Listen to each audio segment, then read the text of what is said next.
Good morning, good morning. Okay, so today is a new day. May bago na naman tayo na vlog, no? So ngayon, magta-try naman tayo na magkabit ng muffler, okay? So dulo lang to guys, cutback lang. Testing lang natin, no? Hindi natin sisirain yung luma nating muffler, pati yung flange niya. Papabaklas lang natin yung flange. Tapos yung bagong muffler, lalagyan lang din ng tubo papunta sa flange. So para plug and play lang siya. Okay, so anytime na gusto natin ibalik yung stock natin, pwedeng pwede, di ba? So ayun, tara, samahan nyo kami na ipakabit at testingin natin kung kamusta nga ba ang tunog at kung okay nga ba ang tunog sa Honda Jazz na L15A na automatic. Tignan natin, no? Tara. Dito na tayo sa beloved natin na muffler shop, di ba? So ayan, sampan na natin. Date ko kaya. What are we going to do here? Muffler. Okay. So dalawa kami magpapakabit guys. Yan, tsaka ito. So ito pala yung kakabit natin guys from Limitless.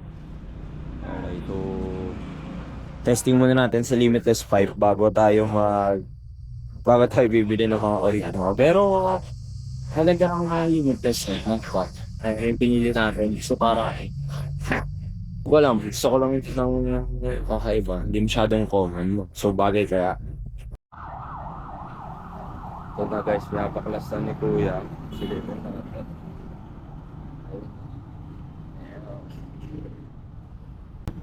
O kaya, maganda kaya o suwaw o lalakas sa konsumo ng gasolina. Hindi ko rin talaga alam, no? Kaya tetestingin natin. So ito na baklas na guys. Pakinggan kaya muna natin, no? Anong tunog kapag walang tambuso.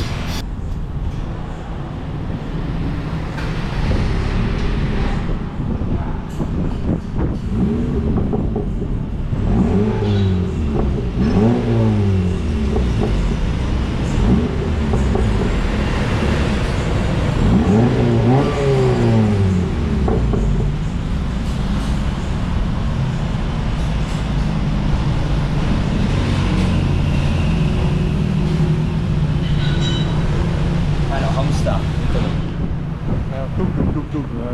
Pero parang parang Wow. oh. Yun tunog guys pag walang tambucho, no? Tubo lang. So ito yung kakabit. Ito yung alis. Medyo magaan siya. Malayong mas magaan siya, oh. Bigat na ito. Pero syempre wala pang tubo to. So diyan masabi kung mas magaan ba talaga siya o hindi, diba? So ngayon bili muna tayo ng mga tornilyo na kailangan ni Kuya. Makabili na tayo, no? Lakad na ulit tayo pabalik. Hindi nabili natin ng mukhang pandesal. Pero syempre hindi ang pandesal, no?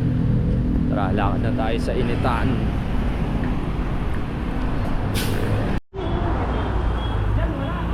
So eto guys, na i-mock up na. Nagde-decide lang tayo ngayon kung diretso or taping. So, ayan siya kapag ka-diretso. Diretso patungok pababa. Ayan. Ayan yung tsura niya. Ito, top view. Siyempre, pagka naglalakad ka naman na, ayan yung top view. Top view, madalas mo makikita. So, ngayon, tignan naman natin yung nakatabingi. Kuya, pakitabingi nga. Yung kanina. Tabingi mo konti. Ayan. So, ito siya pag tabingi. Pero parang sobrang tabingi naman to, Kuya. Pero yung body, diretso. Yan tip lang yung ano. Pwede naman natin testing lahat ng bagay kung ano yung gusto mo. So, ito yung tsura niya pag Pwede tabingi. pag-ilipat-lipat siya. Pero na lang, pag naka-welding na, wala na tayong magagawa.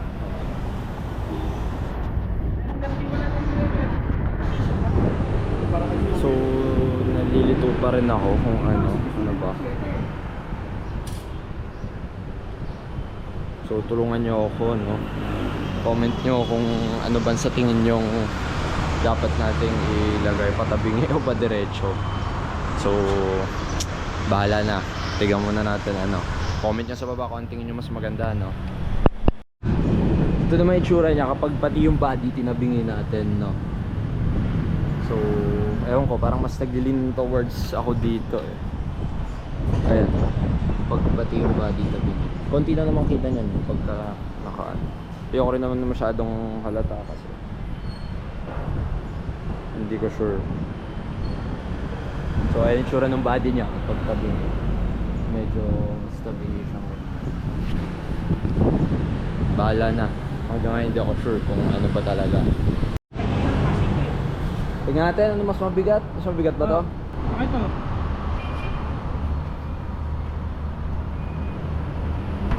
Ay na, wala kasi tayong timbangan eh.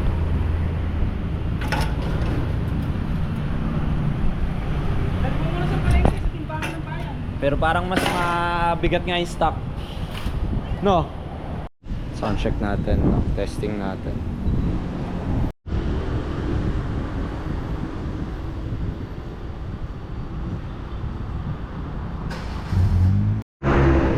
Okay.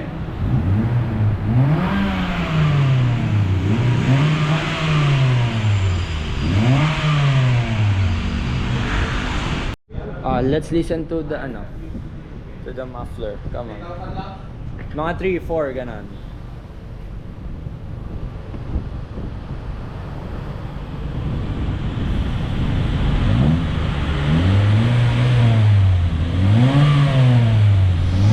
How's it? Good. You like it? Huh?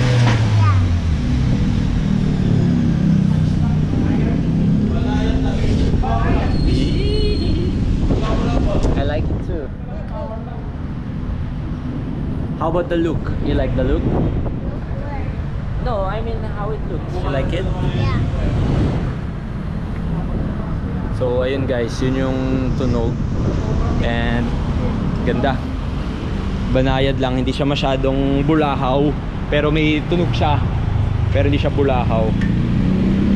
So tara, baba na natin to at masimulan na yung isa doon.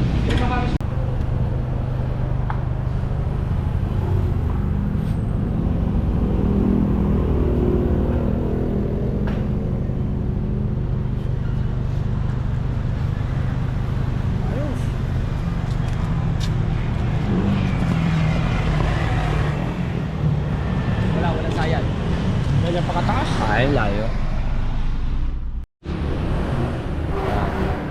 Ito naman guys, sasampa natin. Para siya naman papatambucho. So ito, tignan ulit natin itong sa atin. Grabe sir. Babo! Bagay na bagay. So ito, tapos na rin kay tropa natin, no? Ayan. Sa kanya nakadiretso lang patungo sa baba, tapos straight lang din dyan sa video. So ngayon pakinggan natin kung ano magiging tunog nito, no?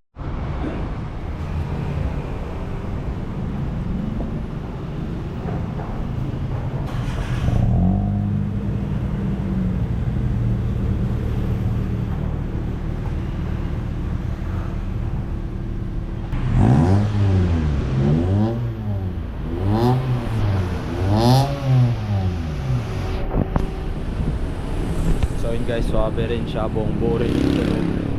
Hindi parang yung mga napunit na tunog na masakit sa tenga, di ba? So tamang-tama lang, right decision lang din talaga to. Yun ang gwapo rin.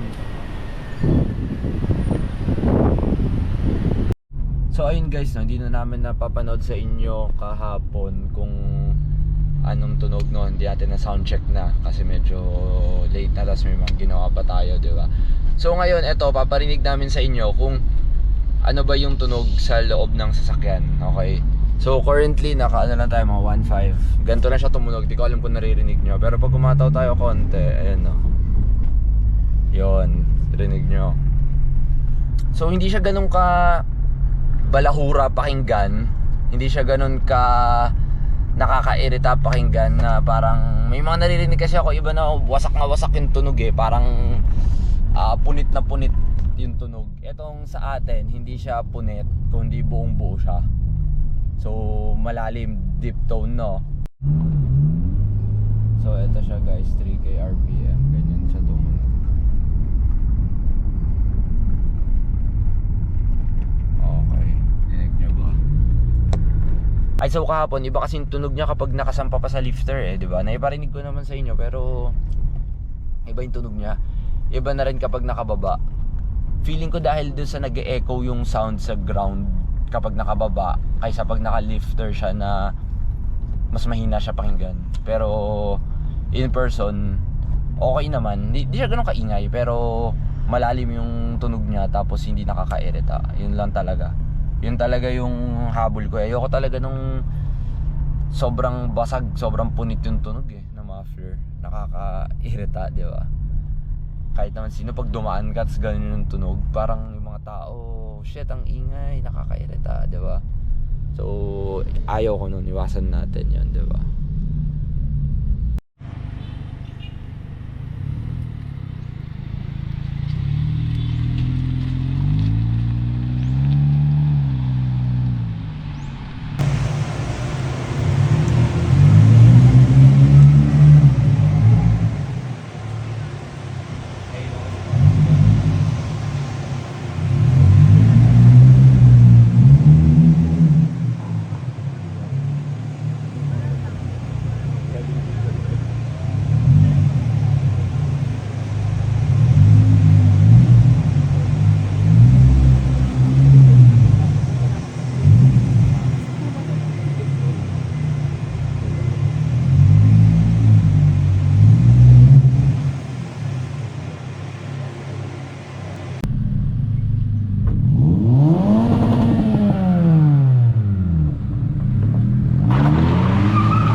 Ayun no. So napanood nyo na guys no. Maraming salamat sa mga nanonood dyan. Okay. So may mga times na hindi ko in-expect na meron at meron din palang nanonood talaga sa atin no. Kasi ginagawa naman natin itong mga content na to, okay, para maibahagi or ma-share sa inyo kung ano yung mga experiences ko sa pagkakaroon ng jazz, sa pag-daily sa kanya, sa pagkarera sa kanya. 'Di ba? So yun yung objective ko or yun yung goal ko. Kaya ginagawa ko tong mga video na to, no? So, salamat. Sana nag-enjoy kayo. Hanggang sa muli.